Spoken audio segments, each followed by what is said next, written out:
How to disable auto-dubbing on the YouTube app. Hey everyone! In this quick tutorial, I'm going to show you exactly how to turn off automatic dubbing on YouTube.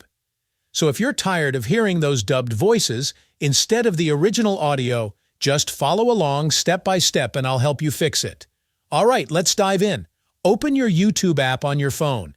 Now find a video that has auto-dubbing turned on. Not every video has this feature, so you might need to check a couple until you see it. Once the video is playing, tap anywhere on the screen to bring up the controls. In the top right corner, tap the little gear icon. That's your settings button. From the menu, look for the option called Audio Track. If you don't see it, that means the video doesn't support multiple languages.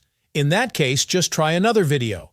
Now, when the audio track list opens, you'll see different dubbed languages available. To turn off auto-dubbing, select the one labeled Original, for example, English. This will instantly switch the video back to its original language and remove the dubbed voice. And that's it. While there's no global setting to disable auto-dubbing across all videos, this is the best way to turn it off whenever you run into it.